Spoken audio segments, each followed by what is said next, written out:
예수 그리스도 이름으로 하나님 말씀 증거하겠습니다. 시편 32편 1절 말씀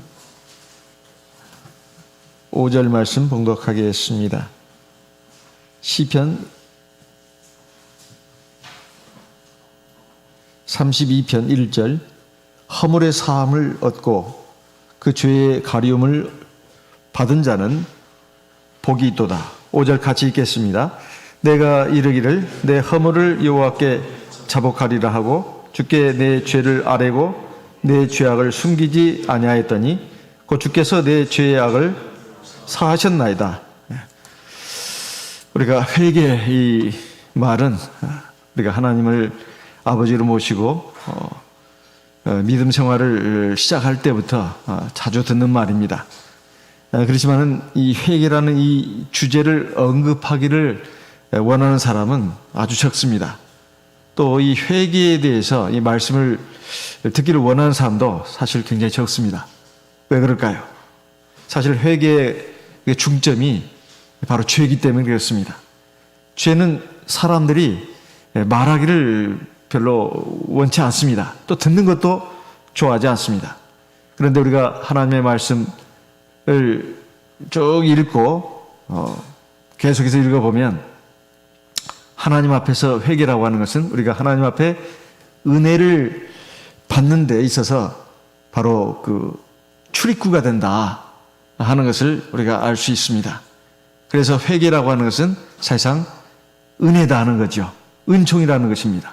하나님 은혜의 시작이다. 하나님 은총으로 들어가는 출입문이다. 이렇게 말할 수 있습니다.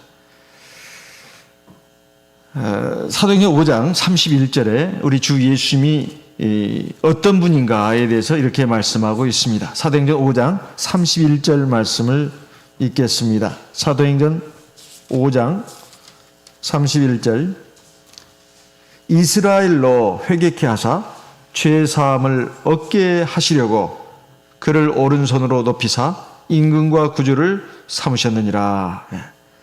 하나님께서 하나님의 택한 백성 이스라엘을 회개케 해가지고 죄사함을 얻게 하시려고 예수 그리스도를 왕으로 구주로 삼으셨다. 이렇게 말씀하고 있습니다. 여기에 보면 그는 예수 그리스도를 가리킵니다. 그러니까 하나님 앞에서 우리 예수님이 우리에게 어떤 존재가 바로 우리의 왕이시고 우리의 구주신데 어떻게 우리의 왕이 되시고 구주가 되시는가? 우리로 하여금 죄를 회개하고 또 죄의 용서함을 받게 해서 하나님 나라의 백성이 되게 하기 위해서다. 이런 말씀입니다. 그래서 회개, 죄사함은 이건 같이 가는 것입니다. 사죄의 은혜라고 하는 것은 사실은 이게 하나님으로부터 오는 것인데 바로 주 예수 그리스도를 통해서 우리에게 주어지는 것입니다. 우리가 하나님의 백성이 되는 그 시작점을 우리가 늘 공부할 때마다 사도행전 2장의 말씀을 듣습니다.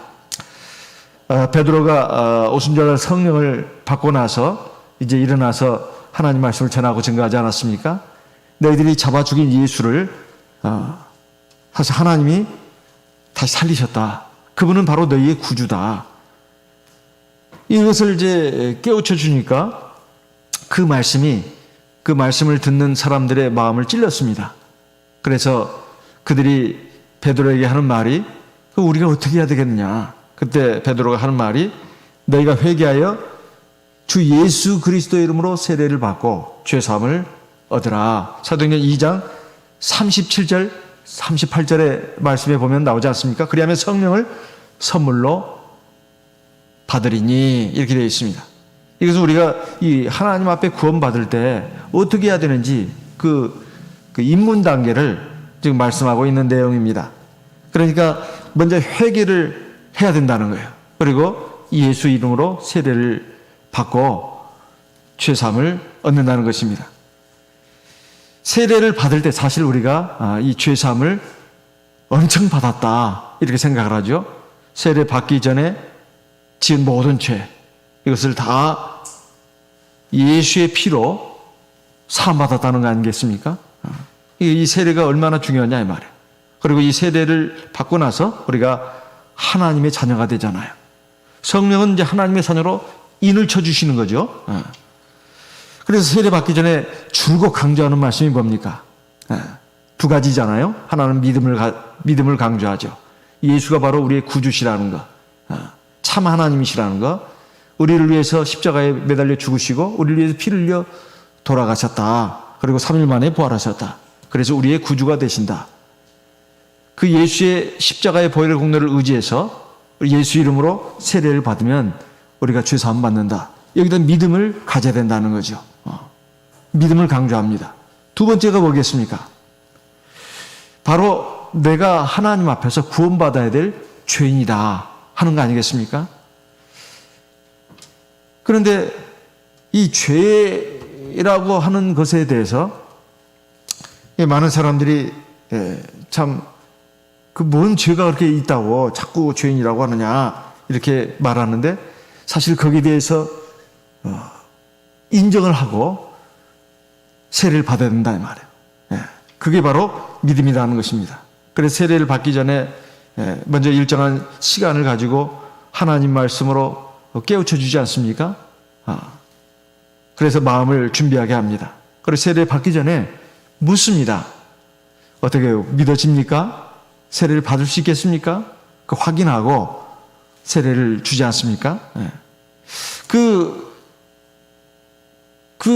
과정에서 그 세례를 받는 사람이 꼭 준비해야 될 것이 바로 회개하는 마음입니다. 그 회개하는 마음을 가지고 또 믿음을 가지고 세례를 받는 것이죠. 그런데 이제 세례를 받고 나서 이제 쭉 살아오면서 우리가 이제 알게 모르게 죄를 많이 짓습니다. 그러면 이제 이 지은 죄에 대해서 우리가 얼마나 회개를 했는가 하는 것입니다. 근데 이제 사실 그 세례를 받고 성령을 받고 그러면 하나님 구원받은 참 백성이 된다. 이것을 우리가 늘 그 귀에 못이 박히도록 거의 세뇌되다시피 이렇게 늘 이것을 그 교육을 받다 보니 세례 받고 나서 짓는 죄에 대해서 어떻게 해야 될 것인가에 대해서는 별로 그렇게 우리가 말씀을 잘 듣지를 못하고 그것은 각자 개인의 어떤 신앙 영역으로 맡기는 이런 경향이 있었다고 해도 사실 과언이 아닙니다. 하지만은 우리가 이 부분에 대해서 꼭 알아야 될 것은 뭐냐면 우리가 세례 받으면 죄 용서함 받는다. 하나님의 거룩한 백성이 된다. 흰옷을 입는다. 다 맞는 말씀입니다. 하나님의 거룩한 백성이 되는 거예요. 흰옷을 입는 겁니다. 근데 그 뒤에 우리가 이 세상에서의 사는 동안에 그리고 이 세상의 삶을 마치고 하나님 나라에 가기 직전까지 하나님 앞에서 짓는 죄가 있느냐 없느냐는 거예요.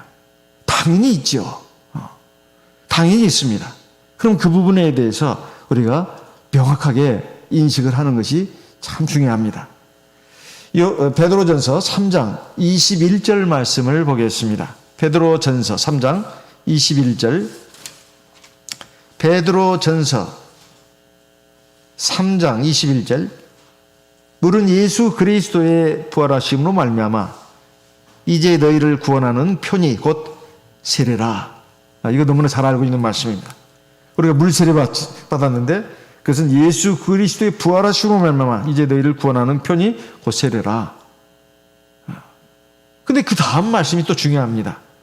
육체의 더러운 것을 제하여 버림이 아니요 세례를 받으면 육체의 더러운 것을 없애는 게 아니다 이 말이에요. 여기 육체의 더러운 것이 뭐겠습니까? 그거 죄 아니냐고. 아니 우리가 세례 받을 때 죄 씻음 받았다고 그러고 죄 사함 받았다고 그러는데 이게 무슨 말씀이냐 이 말이에요. 육체의 더러운 것을 없애지 않았다는 거죠. 이것은 바로 우리의 죄성을 말하는 것입니다. 그러니까 세례를 받는 것은 죄 사함을 받은 거예요. 죄 사함을. 죄가 씻어졌다 하는 말도 틀린 말은 아닙니다. 그것도 맞는 말이에요. 성경에 있는 말씀이니까. 주로 쓰는 말은 죄 사함 받았다는 거죠. 그러면 세례 받을 때까지 지은 죄가 사함 받았다는 뜻입니다. 세례 받을 때까지 지은 죄가 씻음 받았다는 거예요. 세례를 받고 나서 짓는 죄까지 사함 받은 거 아니고 그 씻어진 거 아닙니다. 그러면 세례를 받고 나서 죄를 짓는다는 것이 무슨 말이냐? 세례라고 하는 것은 죄를 사하는 것이고 죄를 씻어주는 것이지 그 안에 있는 죄의 뿌리를 없애는 것이 아니다 하는 거예요. 죄의 뿌리를 뭐라고 그러냐면 죄의 본성이라고 합니다. 육체의 정욕이라고 하죠. 그래서 세례 받았다 해서 죄 안 짓는 게 아니라 죄는 짓는다는 것입니다. 죄의 뿌리가 남아있기 때문에 그 육체의 더러운 것이 바로 죄의 본성을 말하는 것입니다. 그것을 없애는 게 아니라는 거예요. 그럼 뭐냐 이 말이에요. 여기 뒤에 말씀을 보니까 오직 선한 양심이 하나님을 향하여 찾아가는 것이라. 이제 세례를 받고 나면 죄사함 받고 하나님의 거룩한 백성이 됩니다. 그러면서 하나님이 역사합니다. 세례를 받은 사람마다 그 안에 선한 양심을 넣어준다 이 말. 이것은 예수 믿기 전에 세례 받기 전에 그러면 다 악한 양심을 갖고 살았나? 영적으로 보면 그렇습니다. 다 죄성에 물든 양심을 갖고 살았는데 예수 이름으로 세례를 받고 나서부터는 이제 선한 양심으로 바뀐다 이 말이에요. 자기가 그를 알든 모르든 이게 중요한 겁니다. 그 세례를 받은 사람이 의식하든 의식하지 못하든 깨닫든 못 깨닫든 하나님은 선한 양심을 넣어주시는 거예요. 그래서 세례를 받고 나서부터는 이제 그 죄에 대해서 민감해집니다. 그것이 언제까지나 그러는 건 아니에요. 물론 세례 받기 전보다도 이제 죄에 대해서 의식을 하게 된다는 거예요. 이것을 갖다가 선한 양심이라고 합니다. 하나님 안에서 하나님을 의식하면서 하나님 말씀 앞에서 죄 문제에 대해서 생각을 할 수 있는 그 자각이 생긴다는 거예요. 이것을 선한 양심이라고 합니다. 그 선한 양심이 하나님을 향해서 쫓아간다는 것은 하나님의 말씀을 이제는 추구한다는 거죠. 그러다 보니 이제 세례를 받고 나서부터는 세례 받기 전하고 다른 현상이 일어납니다. 전에는 내가 죄를 짓고 잘못을 해도 별로 죄책감을 못 느꼈는데 세례를 받고 나서부터는 이제 죄책감이 생기는 거예요. 물론 못 느끼는 사람도 있습니다. 아직 어리니까 그런 거죠. 로마서 7장 21절. 로마서 7장 21절입니다. 로마서 7장 21절. 만일 그러므로 내가 한 법을 깨달았노니 그 선을 행하기 원하는 나에게 악이 함께 있는 것이로다. 여기 법이라고 하는 것은 이치, 원리를 깨달았다는 뜻입니다. 무슨 법을 말하는 게 아니고요. 그러므로 내가 한 이치, 원리를 깨달았노니 곧 선을 행하기 원하는 나에게 악이 함께 있는 것이 이걸 깨닫게 됐다는 거예요. 누가요? 예수 이름으로 세례를 받은 사람, 성령을 받은 사람은 이걸 이제 인식하게 된다는 것입니다. 22절 내 속사람으로는 하나님의 법을 즐거워하되 23절 내 지체 속에서 한 다른 법이 내 마음의 법과 싸워. 이건 양심의 법이죠. 내 지체 속에 있는 죄의 법 아래로 나를 사로잡아 오는 것을 보는. 내 지체 속에 있는 죄의 법은 육체의 정욕, 죄의 본성을 말하는 것입니다. 이 가운데로 막 끌어오는 걸 느낀다는 거예요. 내 안에 하나님의 말씀을 따라 살고 싶은 선한 욕구, 이거 선한 양심입니다. 하지만 내가 세례를 받고 성령을 받았지만 여전히 내 안에는 죄의 뿌리가 있고 죄의 정욕이 있다는 거예요. 이것은 끊임없이 나를 죄를 짓게 만듭니다. 이 두 가지가 막 갈등을 일으키면서 싸운다는 거예요. 그래서 24절 오호라 나는 공고한 사람이로다. 이 사망의 몸에서 누가 나를 건져내랴. 이 상태를 지금 모든 성도를 대변해서 사도 바울이 우리에게 말해주는 것입니다. 그럼 어떻게 구원을 받아야 되냐 이 말이에요. 이제 로마서 8장에 가서 그 해답이 나오지 않습니까? 바로 하나님의 성령의 도움을 받고 거기 순종을 해야 된다. 그러면 하나님 말씀을 지켜나갈 수 있다. 이런 이제 말씀이 나옵니다. 어쨌든 우리가 세례를 받고 나서 죄를 짓는다는 거예요. 물론 큰 죄를 짓지는 않는다 하더라도 작은 죄들은 무수하게 짓는다 이 말이에요. 작은 죄들은 무수하게 짓습니다. 그래서 이걸 갖다가 이 의식을 못한다고 한다면 이건 정말로 안 될 일입니다. 요한일서 1장 8절 말씀을 보겠습니다. 요한일서 1장 8절입니다. 요한일서 1장 8절 말씀. 요한 1장 8절, 만일 우리가 죄 없다 하면 스스로 속이고 또 진리가 우리 속에 있지 아니할 것이요. 여기 우리라고 되어 있습니다. 물과 성령으로 거듭난 하나님의 참성도를 가리키죠. 내가 죄 없다고 한다면 이거 첫째 자기를 속이는 것이다. 이게. 자기를 속이는 것이다. 그 왜 자기가 지금 여기 속냐 이 말이에요. 그 원인이 바로 그 뒤에 나오는 말씀입니다. 진리가 그 속에 없기 때문에 그래요. 하나님 말씀이 없기 때문에 자기가 문제가 없다고 생각을 하는 거예요. 왜 이렇게 살아가면서 자기가 이게 죄가 없다고 생각하느냐? 하나님 말씀보다는 세상 문화, 세상 전통, 세상의 그 풍조 속에서 살고 있는 시간이 훨씬 많기 때문에 그래요.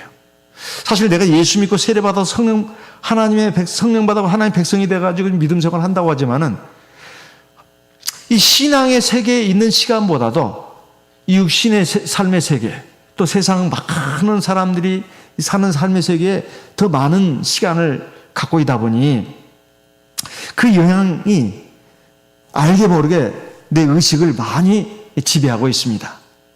그러다 보면 하나님 말씀 많이 들었다 하지만은 별로 마음속에 별로 남아있는 게 별로 없어요. 많이 들어도 건성으로 들은 경우도 굉장히 많기 때문에 또 자기 필요한 말씀만 이 마음에 담아두는 경우도 굉장히 많거든요. 그러다 보니 내가 뭔 큰 문제가 있나, 죄가 있나, 자기 자신에 대해서 그렇게 뭐 죄가 있다고 별로 그렇게 생각을 안 하기가 십상입니다. 대체 내가 무슨 죄가 있냐 이 말이에요. 어떤 면에서 보면 그 말도 틀린 말은 아닙니다. 왜냐하면 세상에 정말 죄를 많이 짓고 사는 사람들에 비하면 우리 하나님의 백성들은 그래도 비교적인 측면에서 죄를 덜 짓는다고 봐야 되니까요. 그 사람들과 비교하면 그렇다고 말이에요. 상대적으로. 그렇지만 하나님 앞에서 본다면 어디 그러냐 이 말이에요. 그래서 사실 내가 죄가 없다고 스스로 이게 생각하면서 살아간다면 이것은 첫째 자기를 속이는 것이다. 그것은 진리가 그 속에 있지 않다는 것입니다. 두 번째, 또 하나님을 속이는 것이기도 합니다. 하나님을 거짓말하는 자로 매도하는 것이기도 한다. 10절 같이 읽어보겠습니다. 요한일서 1장 10절입니다. 만일 우리가 범죄하지 아니하였다 하면, 우리 다 포함하는 거예요. 교회에서 보면은 저 못된 사람도 있고 문제가 있는 사람이 있어. 그 사람들을 지금 이게 지목해가지고 지금 말씀하는 게 아닙니다. 여기 우리는 사도 요한 자신도 자기를 포함시키는 거예요. 사도 요한을 지금 말하는 하나님 말씀을 전하는 사도 요한까지 포함해서 하나님 앞에서 물과 성령으로 거듭난 모든 성도들을 지금 우리라고 하는 것입니다. 우리가 만약에 누구도 다 해당된다는 거예요. 범죄하지 않았다고 말하는 사람이 누구 한 사람이라도 있다면 이것은 하나님을 갖다가 거짓말쟁이로 만드는 것이다. 하나님 우리한테 지금 죄가 있다고 말씀하시는데 하나님 저 죄가 없습니다. 이렇게 말한다거나 아니면 속으로 그렇게 생각한다거나 아니면 그렇게 의식하면서 그냥 산다고 할 것 같으면 이건 하나님 거짓말하는 분으로 만드는 것이다 이 말이에요. 그러면서 그 이유가 또 나옵니다. 또한 그의 말씀이 우리 속에 있지 않느니라. 하나님 말씀이 없기 때문에 그런다 이 말이에요.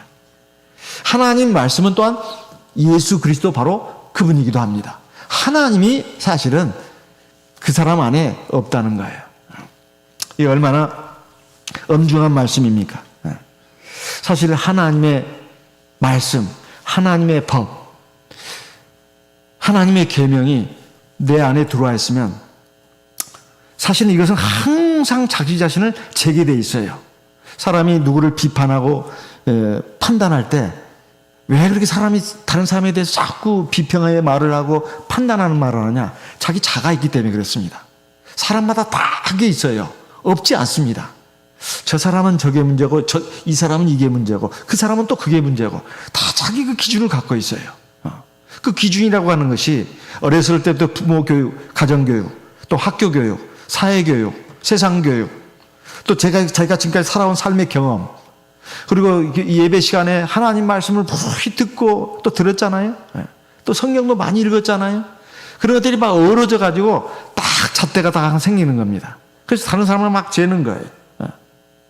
그런데 중요한 것은 그 잣대가 하나님의 말씀이고 진리고 하나님이고 하나님의 계명이라면 자기 자신을 재야 된다 그 말이에요. 자기 자신을. 그러면 그것이 나올 수밖에 없습니다. 그러면 내가 이것도 잘못이고 저것도 잘못이고, 근데 이제 쭉 보면 저 자신과 다른 사람을 쭉 놓고 보면 내가 잘못할 때, 죄를 지을 때, 내가 말 잘못하고 어떤 행동 잘못하고 또 다른 사람이 말 잘못하고 행동 잘못할 때 그것을 다 우리가 어떤 걸 가지고 보냐면은 그 하나님의 계명, 하나님 말씀 가지고 다 판단하는 거 아니에요? 그랬을 때 또 꼭 그런 것만은 아니지만은 자기 기분, 자기 감정 또는 자기 주관 가지고 판단하는 경우도 많이 있습니다. 근데 어쨌든 간에 하나님의 말씀을 가지고 법도를 가지고 이 판단을 되게 하게 마련인데, 사실은 다른 사람은 어떻게 됐든 간에 사실은 우리가 하나님을 믿고 우리가 교회 생활하는 목적은 다른 사람 구원시키기 위해서 내가 교회 나오는 거 아닙니다. 정확하게 말하면 사실은 나의 구원을 위해서 내가 하나님 믿은 것이고 또 하나님의 자녀로서 믿음 생활하는 거예요.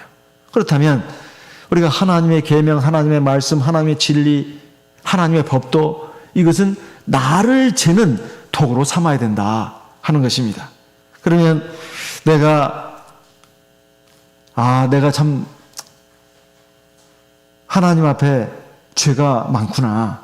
그것은 꼭 큰 죄를 놓고 말하는 게 아니라 소소한 죄도 사실 하나님 보실 때는, 내가 볼 때는 그 소소한 죄지만 하나님 볼 때는 죄의 그 경중이 따로 없는 경우도 많습니다. 그 반대인 경우도 많아요. 그렇다면 내가 참 하나님 앞에서 참 부족하구나, 이것을 깨닫게 되어 있습니다. 그러면 어떻게 해야 되냐 이 말이에요. 이 죄에 대해서 우리가 죄를 전혀 안 질 수가 없습니다. 왜냐하면 우리가 하나님이 아니기 때문에, 우리가 완전한 천사가 아니기 때문에, 내가 천사고 하나님이 됐다면 죄를 안 짓지요. 근데 누구도 하나님 나라에 들어갈 때까지는 죄를 안 질 수가 없습니다. 그러면 죄가 있다는 것을 아예 시인하고 들어가는 것이 빨라요. 내가 아침 일어나가지고 이제 하루 일과를 시작합니다. 그리고 저녁에 이제 하루 일과를 마치고 잠자리에 들 때 하나님께 이제 기도를 하면서 자기 자신을 돌아보면, 내가 오늘 하루 참 평안하게 지냈다, 모든 것이 참 순조로웠다, 참 하나님의 은혜다, 감사하다, 그 감사기도 당연히 드려야 합니다. 하지만 내가 의식을 못하더라도 내가 무심코 말 한마디, 무슨 행동 하나, 그리고 내 마음속에 어떤 생각, 판단, 이것으로도 사실 하나님 보실 때 아주 그 죄를 많이 여러 개 졌을 수도 있어요. 그럼 그걸 아예 그냥 인정하고, 하나님, 제가 오늘 하루 살면서 하나님 앞에 지은 죄와 허물이 많을 줄 압니다. 그 깨달은 것은 당연히 그걸 놓고 기도를 해야 되고, 깨닫지 못하는 부분에 대해서 하나님, 내가 깨닫지 못했다 하더라도 하나님 그거 용서해 주십시오. 그리고 하나님 나를 고쳐주십시오. 이 기도해야 합니다. 이게 굉장히 중요한 부분이에요. 요한일서 1장 9절 말씀을 읽어보겠습니다. 같이 읽어보겠습니다. 요한일서 1장 9절입니다. 만일 우리가 우리 죄를 자백하면 저는 미쁘시고 의로우사 우리 죄를 사하시며 모든 불의에서 우리를 깨끗게 하실 것이요. 하나님이 원하시는 것은 이것입니다. 내가 죄 없다, 죄가 없이 나는 올바른 사람이야, 이걸 항상 의식하면서 사는 것이 아니라, 하나님, 내가 부족하지만 하나님이 긍휼 가운데 내가 살고 있습니다. 그리고 내가 오늘 하루도 참 최선을 다해서 하나님 앞에서 올바르게 살려고 하고 믿음으로 살려고 했지만, 하나님 보실 때는 내가 부족한 점이 많고 잘못한 점이 많은 줄 압니다. 이게 정직한 거예요. 이게 진실을 보는 겁니다. 그것이 꼭 겸손이라고, 내가 이렇게 기도하면서 속으로, 내가 가만히 내 자신을 보니까 상당히 겸손한 사람이네, 그렇게 생각하면 착각입니다. 착각이에요. 사실상 하나님이 그건 그렇게 판단하셔야 할 일이고, 나는 당연히 그렇게 기도해야 합니다. 근데 이렇게 기도하는 거하고 안 하고는 하늘과 땅의 차이가 나와요. 첫째, 하나님이 그 기도를 기뻐하십니다. 하나님은 믿을만하시다. 믿으시다는 건 믿을만하다는 거예요. 의로우사 우리 죄를 용서해 주신다는 겁니다. 그리고 모든 불의 소리를 깨끗하게 하신다는 거예요. 그러니까 하루 종일 활동을 하고 오면은 다 세수하고 이 닦고 그 다음에 몸 씻지 않습니까? 우리의 마음도 그렇게 하나님이 싹 씻어주는 거예요. 우리 영혼도 깨끗하게 해주는 거예요. 회개 기도가 그런 놀라운 효과가 있습니다. 내가 알든 모르든 지은 모든 죄와 허물이 하나님 앞에 그 시인하고, 이 자백이라는 건 시인이에요. 인정하고 그리고 죄 용서함을 구하면 하나님이 그 죄를 용서해 주신다는 거예요. 그리고 우리를 깨끗하게 해주신다는 거예요. 얼마나 감사합니까? 이 과정이 우리에게 있어야 된다, 이런 말입니다. 그러면 우리가 이렇게 회개를 하면은 어떤 일이 벌어질까요? 시편 32편 8절로 9절 말씀을 보겠습니다. 시편 32편 8절, 시편 32편 8절. 내가 너의 갈 길을 가르쳐 보이고 너를 주목하여 훈계하리로다.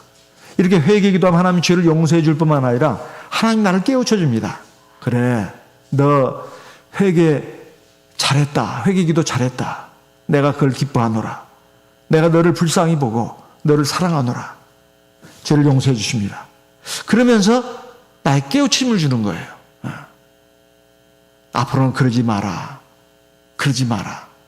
네 마음, 네 생각, 네 말, 행동, 그거 오늘 이거 잘못했다고 지금 내 앞에서 그랬지 않나. 그러면서 그 회개 기도하는 동안 하나님이 말씀을 떠오르게 하고, 하나님 법도가 떠오르게 하고, 어떤 믿음의 위인이 떠오르게 하고, 어떤 상황이 떠오르게 하면, 성경에 있는 말씀들이, 그러면서 그것과 자기를 이렇게 비춰보게 하는 겁니다. 그래서 앞으로 그렇게 하지 말고 이렇게 해라. 그 이렇게는 하나님 말씀이에요. 진리입니다.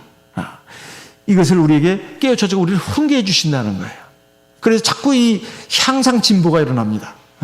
학교에서 공부하는 학생들, 그리고 뭐 취업 시험 준비하는 그런 청소년들, 다 어떤 교과서를 공부하고 나서 문제를 다 풀어보잖아요. 제대로 공부했나? 그러면 맞는 것도 있고 틀리는 것도 있습니다. 틀린 것은 반드시 정답을 확인해 봐야 합니다. 그리고 오답 노트라는 것도 있잖아요. 틀린 건 자꾸 틀립니다. 그런 것일수록 더욱더 신경을 써야 합니다. 이게 바로 회개 기도입니다. 그러면 그 부분이 자꾸 줄어들어요. 줄어듭니다. 내가 잘못하는 부분, 죄를 짓는 부분이 자꾸 횟수가 줄어들어요. 그리고 올바른 방향으로 자꾸 나가게 되어 있습니다. 그러면 하나님의 은총이 임하는 거예요. 하나님의 은총이 임합니다. 그런데 그렇지 못한 사람들은 회개할 줄 모르는 사람들이에요. 자기는 죄가 없다고 생각하고 자기의 의로움에 빠져있는 사람들, 이 9절과 같은 사람들입니다. 시편 32편 9절. 너희는 무지한 말이나 노새같이 되지 말지어다. 그것들은 자갈과 굴레로 단속하지 아니하면 너희에게 가까이 오지 아니하리로다. 이게 말이나 노새, 무지한 말 노새라고 말하고 있어요. 말을 안 듣는 거예요. 그래서 사람이 억지로 거기다가 굴레를 씌워가지고 사람이 억지로 끌어야 합니다. 그러면 오지를 않아요. 자발적으로 뭐가 되지를 않습니다. 이런 상태가 된다는 거예요. 그뿐이겠습니까? 우리가 회개를 하면 하나님께서 우리에게 또 은혜를 베풀어 주시는데, 그 은혜가 뭘까요? 시편 32편 6절입니다. 같이 읽어보겠습니다. 이로 인하여 무릇 경건한 자는 주를 만날 기회를 타서 주께 기도할지라. 진실로 홍수가 범람할지라도 저에게 미치지 못하리다. 우리가 비록 죄가 있고 허물이 있다 하더라도 하나님이 우리를 그 죄 때문에, 허물 때문에 우리를 내치시는 게 아니고, 그 죄와 허물로 인해서 가슴 아파하고 하나님 앞에 회개 기도하면 하나님이 우리를 불쌍히 보시고 우리를 사랑하셔서 그 죄를 용서해 주십니다. 그러면 그 힘으로 우리가 하나님께 기도하는 거예요. 그러면 하나님이 설령 홍수가 막 밀려온다 할지라도 하나님이 내 기도를 들어주십니다. 그러니까 우리가 하나님 경외하고 사랑하는 마음으로 하나님 말씀에 순종해서 나가는 것이 사실은 그 앞서 있어야 합니다. 그렇지만 그것이 다 그렇게 될 수가 없는 것이, 믿음이 완전치 않고 또 성령이 충만하지 못하기 때문에, 또 아직도 다듬어지지 못한 부분들이 많기 때문에 필요 없고 죄를 지을 수밖에 없습니다. 그렇다면 어떻게 할 것이냐 말이야. 완성될 때까지는 하나님 앞에 무슨 기도를 못하지 않습니까? 하나님이 안 들어주시니까요. 그 죄 때문에. 그래서는 안 되는 거죠. 어떻게 해야 되겠어요? 하나님은 자비로우신 하나님이에요. 그래서 우리가 그것을 인정하고 하나님 앞에 회개 기도하면 하나님이 용서하십니다. 그리고 우리가 그 하나님의 용서를 받고 하나님 앞에 깊이 기도하면 하나님 우리 기도를 들어주신다 그 말이에요. 얼마나 감사한 일입니까? 그래서 하나님을 공의와 사랑의 하나님이라고 하고 사랑과 공의의 하나님이라고 하는 거예요. 이게 같이 가는 겁니다. 10절 시편 32편 10절입니다. 악인에게는 많은 슬픔이 있으나 여호와를 신뢰하는 자에게는 인자하심이 두루루이다. 여기에 악인 또는 하나님을 경외하는 자, 신뢰하는 자. 이 악인은 자기 죄악 가운데 사는 사람뿐만 아니라 회개할 줄 모르는 사람도 다 포함하는 것입니다. 여기 하나님을 신뢰하는 사람은 하나님을 경외하고 하나님 말씀에 순종하는 사람뿐만 아니라 그것을 전제로 해서 자기의 부족함, 죄와 허물을 하나님 앞에 내놓고 회개하는 사람. 이런 사람은 하나님의 인자하심이 두른다는 거예요. 얼마나 감사한 일입니까? 그래서 이 마지막으로 이제 또 우리에게 하나님이 우리에게 주신 또 은혜는 이런 것입니다. 11절에 여기 시편 32편 11절에 마지막으로 나오는 그 구절은 11절인데 너희 의인들아 여호와를 기뻐하며 즐거워할지어다. 마음이 정직한 너희들아 다 즐거이 외칠지어다. 하나님을 기뻐하라. 의인들아 그랬습니다. 근데 이 의인이라고 하는 것이 하나님 경외하고 하나님 말씀에 순종하는 사람들이 의인입니다. 그런데 우리가 사실 그런 의인이 어떻게 그렇게 해서 다 의인이 될 수가 있겠습니까? 사실 의인이라고 하는 것은 그렇게 해서 의인이 되는 것이 첫 번째입니다. 두 번째는 하나님은 우리에게 또 보완적인 방법을 우리에게 알려주셨습니다. 야고보서 5장 16절 말씀을 보겠습니다. 야고보서 5장 16절입니다. 야고보서 5장 16절. 야고보서 5장 16절. 이러므로 너희 죄를 서로 고하며 병 낫기를 위하여 서로 기도하라. 의인의 간구는 역사하님이 많으니라. 여기 보면 너희 죄를 서로 고해라. 그리고 서로 위해서 기도해라. 서로 자기의 죄를 인정하고 하나님 앞에 서로를 위해서 기도하라. 그런 거죠. 의인의 간구는 역사하님이 많으니라. 여기 의인이라고 하는 말씀이 나옵니다. 대체 이 의인은 우리가 믿음으로 하나님을 경외하고 하나님 말씀에 순종하는 사람들 뿐만 아니라 하나님 앞에서 회개하는 사람, 이런 사람도 하나님이 의인으로 인정해 줍니다. 어떻게 그 회개하는 사람을 의인으로 인정해 줄까요? 누가복음 18장 말씀을 보겠습니다. 누가복음 18장입니다. 누가복음 18장. 누가복음 18장 10절. 두 사람이 기도하러 성전에 올라가니 하나는 바리새인이요 하나는 세리라. 예수님이 비유의 말씀으로 든 그 회개에 대한 말씀에 지금 두 사람이 나오는데 한 사람은 바리새인, 한 사람은 세리다. 이 두 사람이 성전에 올라서 기도했다는 거죠. 11절에 보면 바리새인의 그 기도가 나옵니다. 서서 따로 기도하여 가로되 하나님이여 나는 다른 사람들과 같지 않습니다. 다른 사람처럼 이런 죄 저런 죄 짓지 않는 사람입니다. 이렇게 말하고 있습니다. 그러면서 저 뒤에 있는 세리와도 같지 않는 걸 내가 감사합니다. 이렇게 말하고 있지 않습니까? 12절에 나는 일일에 2번씩 금식하고 금식 기도를 해보신 분들은 압니다. 얼마나 힘든지. 그것도 일주일에 말해요. 2번이나 금식 기도한다는 건 이건 보통 사람이 아닙니다. 그 다음에 11조 낸다고 돼 있어요. 11조 온전히 내는 것도 쉬운 일이 아닙니다. 근데 이 사람은 이제 참 신앙적으로 보면 참 아주 모범적인 사람 같아요. 근데 13절에 세리의 기도가 나오지 않습니까? 이 사람은 뭐 다른 사람하고 자기를 비교하지도 않습니다. 오로지 하나님만을 바라보면서, 아니 하늘 우러러보지도 못하고 자기 가슴을 치면서 하나님께 기도합니다. 하나님의 나를 불쌍히 여겨 주시옵소서. 나는 죄인으로서이다. 자기의 잘한 거, 자기 잘난 거, 훌륭한 거 하나도 말하고 있지 않습니다. 그저 하나님 앞에서 자기의 부족한 거, 죄, 허물 이것만을 깨닫고 이거 용서해달라고 하나님께 구하고 있어요. 하나님의 반응이 어땠을까요?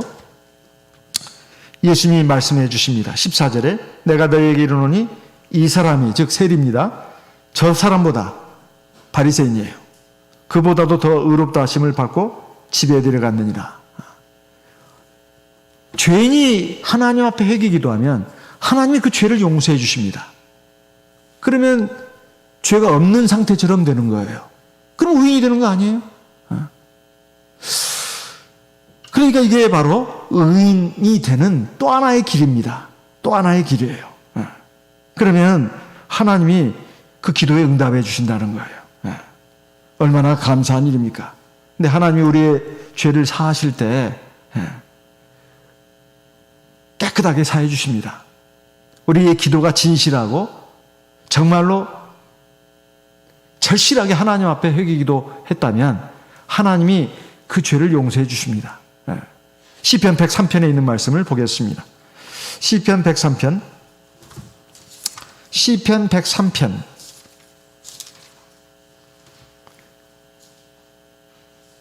2절 3절 내 영혼아 여호와를 송축하며 그 모든 은택을 잊지 말지어다.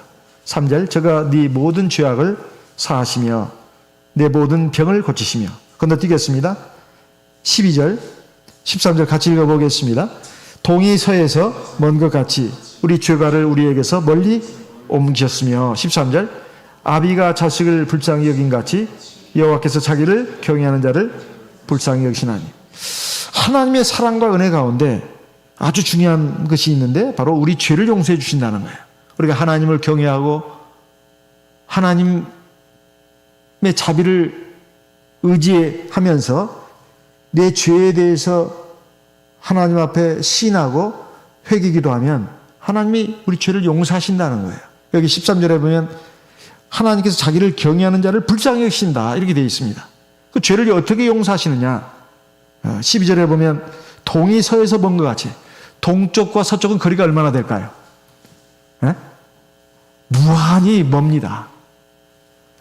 마찬가지로 우리가 하나님 앞에서 진심으로 회개를 하면 우리의 죄를 갖다가 마치 동에서 서쪽까지 거리가 어마어마하게 먼 것처럼 빨리 옮기신다는 거예요. 그러니까 우리가 회개 기도를 하는 것이 중요한 것이지 회개 기도도 하지 않고 자기 스스로 내가 죄가 없고 나는 죄책감 안 가져 이것은 큰 문제입니다. 중요한 것은 회개 기도를 절실하게 하고 나서는 죄책감을 가질 필요가 없다는 거예요. 그런데 회개 기도도 하지 않으면서 무사태평인 사람들이라면 이건 큰 문제입니다. 하나님 앞에서 늘 감사 기도도 하고 회개 기도도 하고 그리고 뭐에 대해서 간구도 하고 이것이 항상 같이 있어야 합니다. 그런 사람은 그렇게 기도를 충분히 하고 나면 마음에 평안이 와요. 자유를 느낍니다. 그 하나님 주시는 거예요. 그러면 죄책감을 가질 필요가 없죠. 그런데도 아직 회개 기도를 했는데도 내가 계속 마음이 막 끝나면 더 해야 됩니다. 꼭 뭐 한두 번 해가지고 다 된다 이렇게 생각하지 말고 어떤 부분에 대해서 내가 계속 회개 기도할 필요가 있어요. 다윗이 우리에게 좋은 모범입니다. 밧세바와의 일로 인해서 하나님 앞에 큰 죄를 지지 않았습니까? 그래서 시편 51편이 바로 그 죄에 대해서 하나님의 선지자 나단을 통해서 지적을 받고 책망을 받은 뒤에 자기 죄를 깨닫고 하나님 앞에 통전한 마음으로 회개하면서 지은 시입니다. 이것을 궁정의 악사로 하여금 곡을 붙여가지고 날이면 날마다 부르게 했다 이 말이에요. 이것은 평생 자기가 그 지은 큰 죄에 대해서 계속 생각하고 회개를 한다는 뜻이죠. 그리고 그것을 잊지 않겠다는 것입니다. 물론 하나님은 죄를 사하셨지만 그렇다 해서 그 죄에 대해서 이제 사함받았으니까 내가 다시는 이런 죄를 안 지을 것이다. 그게 아닙니다. 사람은 한번 죄를 짓고 나면 또 죄를 지을 가능성이 있어요. 똑같은 죄를 말입니다. 이게 사람의 문제예요. 그래서 다윗은 자기의 연약함을 알았기 때문에 하나님 앞에 회개 기도하면서 이것은 절대로 내가 다시 반복해서는 안 된다. 그런 마음으로 회개한 내용까지도, 그리고 하나님의 긍휼과 자비가 임한 것까지도 다 이렇게 이제 시편에 이렇게 기록을 해놓고 있습니다. 오늘 우리도 그 같은 마음을 가져야 되겠습니다. 이것은 하나님 앞에 은총을 받을 수 있는 그러한 입구가 되는 것입니다. 그리고 이렇게 됨으로써 우리가 이제 하나님과 진정으로 또 이제 교제를 이제 해야 됩니다. 그래야 사실 하나님이 우리의 죄에 대해서, 하나님이 내가 이렇게 살아가면서 짓는 여러 가지 그 죄들에 대해서 깨닫고 회개기도 하고, 깨닫지 못하고 회개기도 하는 것도 마찬가지예요. 하나님이 용서하신다 이 말이에요. 그것이 뭐냐면 바로 빛 가운데 우리가 사는 것입니다. 요한일서 1장 4절 말씀을 보겠습니다. 요한일서 1장 4절. 우리가 이것을 쓰면 우리의 기쁨이 충만케 하려 함이로다. 이것을 쓴다고 하는 것은 그 3절에 있는 말씀입니다. 두 가지 사귐이 있다는 거예요. 3절. 하나님과의 사귐, 또 하나는 우리 성도들끼리의 사귐이에요. 제일 중요한 것은 하나님과의 사귐이 먼저 첫째입니다. 그것은 어떻게 하는 것인가? 5절에 보게 되면 우리가 저에게서 듣고 너에게 전하는 소식이 이것이니 곧 하나님은 빛이시라. 그에게는 어두움이 조금도 없으시니라. 7절. 저가 빛 가운데 계신 것 같이 우리도 빛 가운데 행하면 우리가 서로 사귐이 있고, 우리가 하나님과 우리의 사귐이 있다는 거예요. 그 아들 예수의 피가 우리를 모든 죄에서 깨끗하게 하실 것이요. 전제가 이것입니다.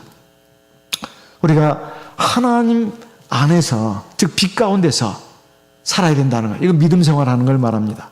하나님을 경외하고 사랑하고 의지하는 그 신앙생활, 이 영적인 예배 생활이 우리에게 있어야 된다는 거예요. 그러면 우리가 살아가면서 여러 가지 부족한 점, 잘못된 점으로 인해서 하나님 앞에 여러 가지 죄를 지키 마련인데, 그러면 그것을 깨닫고 하나님 앞에 회개 기도하면 하나님이 용서하시는 거예요. 그 전제가 바로 그것입니다. 근데 빛 가운데 없으면, 내가 어둠 가운데 있으면 내가 뭘 잘못했는지를 몰라요. 이 빛 가운데 있다는 것은 꼭 우리가 교회 생활하는 그 형식적인 교회 생활만을 말하는 것이 아니고, 그건 당연한 것이고요. 실제로 내가 아침에 일어나서 하나님 앞에 기도하고, 또 하나님 말씀 그래도 한 장이라도 읽고, 또 저녁에 또 하나님 앞에 기도하고, 또 우리가 하나님 앞에 이렇게 주기적으로 모여서 하나님 앞에 예배드리지 않습니까? 이 생활이 바로 빛 가운데서 사는 생활이에요. 그러면 하나님께서 내가 여러 가지 부족한 점, 잘못된 점이 있더라도 내가 교만할 수가 없습니다. 내가 종종 내 안에 그 어떤 어두운 구석, 이게 죄의 부분이죠. 이것을 예민하게 느낍니다. 내가 말씀을 듣는 가운데서, 또는 성경을 보는 가운데서, 또는 기도하는 가운데서, 또는 살아가면서 여러 가지 삶의 순간순간마다 여러 가지 일어난 그 사건들을 통해서 내 부족한 점, 잘못한 점을 깨닫는다 이 말이에요. 그럼 하나님 앞에 회개 기도하게 돼 있어요. 이게 다 빛 가운데서 사는 생활입니다. 그러니까 내 죄를 갖다가 이제 깨닫고 하나님 앞에 회개 기도하면 바로 내가 세례 받을 때 받은 그 물이 예수의 피예요. 그 세례 받을 때 받은 그 물, 예수의 피가 내 안에 지금 흐르고 있습니다. 그 피가 보혈의 공로로서 작동을 한단 말이에요. 내가 회개 기도할 때. 그럼 죄를 용서해 주시는 겁니다. 나를 깨끗하게 주신다는 게 바로 그런 뜻이에요. 이게 빛 가운데 있는 것입니다. 근데 빛을 떠나서 있으면, 어둠 가운데 있으니까 죄를 져도 자기가 죄를 지금 짓고 살고 있다는 걸 몰라요, 본인이. 그래 결국 어둠 가운데 계속 살다 보면 저 영원한 어둠 속으로 떨어질 수밖에 없습니다.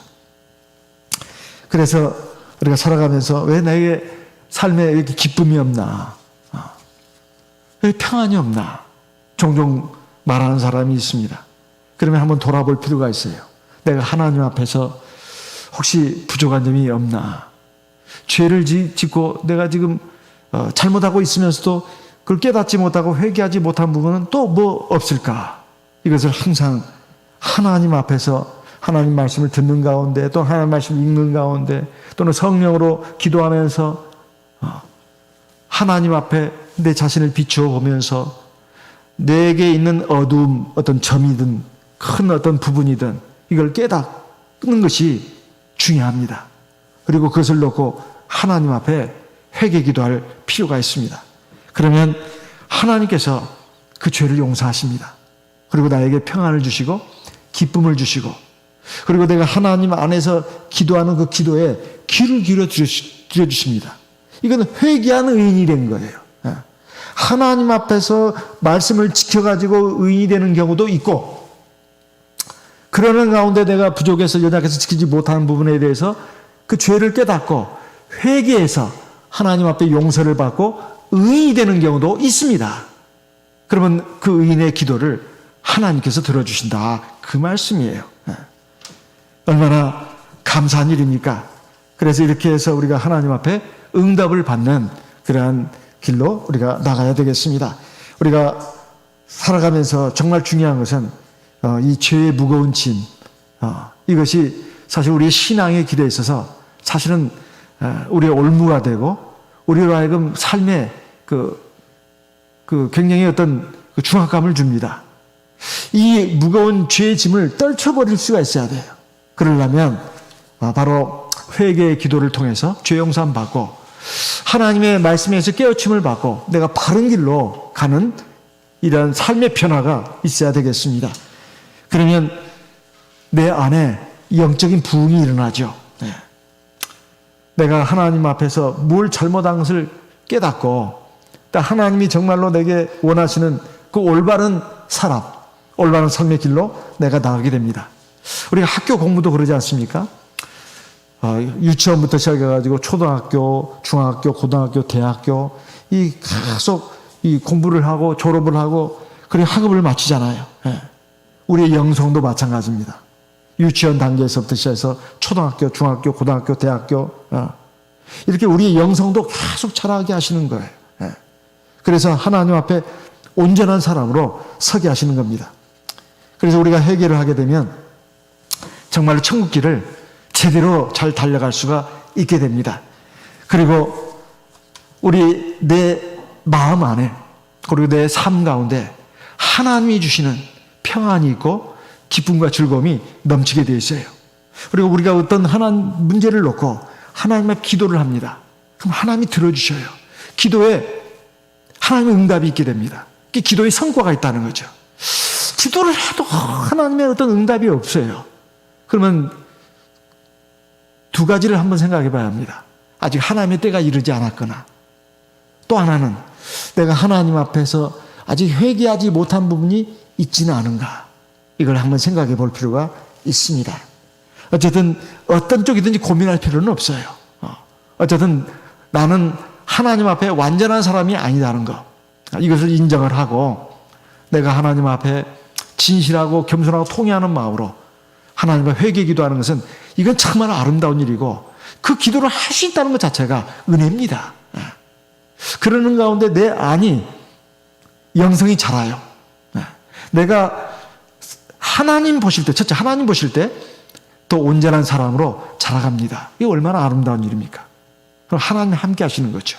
하나님의 능력, 하나님의 은혜, 이것이 나와 함께 하는 거예요. 그러면 막 기쁨이 넘치죠. 힘이 나는 겁니다. 그리고 내가 천국 길을 가는 데 있어서 이 회개 기도가 나에게 힘을 줍니다. 하나님이 더 함께 하시니까요. 그래서 회개라고 하는 것은 사실 은총입니다. 은총이에요. 우리는 이 회개 기도를 내가 좀 더 많이 해야 되겠구나, 이것을 생각할 필요가 있습니다. 하나님 앞에 주로 우리는 뭘 달라고 막 구하기만 합니다. 근데 보면은 우리의 기도의 취약점이 뭐냐면 별로 감사 기도가 없다는 거예요. 달라고만 하는 사람이 있으면 우리 사람도 짜증이 나지 않겠어요? 근데 와서 다 고맙다고 그러면은 너무 내가 해준 것도 없는데 이렇게 고맙다고 할까? 사람도 그러잖아요. 하나님도 마찬가지입니다. 그래서 하나님 앞에 감사하다고 이 감사 기도를 많이 하고, 두 번째 회개 기도를 또 많이 해야 합니다. 그러면 이런 사람이 자기도 모르게 겸손해져요. 하나님은 그런 사람을 기뻐하십니다. 교만한 사람을 물리치시고 겸손한 자에게 은혜를 내리신다고 되어 있잖아요. 그리고 하나님이 원하시는 그 온전한 사람으로 나가는데 반드시 이 자기 성찰이 필요합니다. 이게 회개 기도예요. 자기 성찰을 덜 하는 사람은 말과 행동, 마음가짐 이것이 자꾸 다듬어져 갑니다. 그러면 하나님이 정말로 기뻐하시고 함께 하시는 사람이 되죠. 얼마나 감사한 일이에요. 자기를 위한 길입니다. 우리가 이런 길로 저와 우리 모든 성도님들이 함께 나갈 수 있기를 바랍니다. 그래서 하나님 앞에 무한한 은총, 풍성한 은총을 받는 그런 주인공 되시기를 예수님의 이름으로 기원하는 바입니다. 다 같이 성령으로 기도하겠습니다.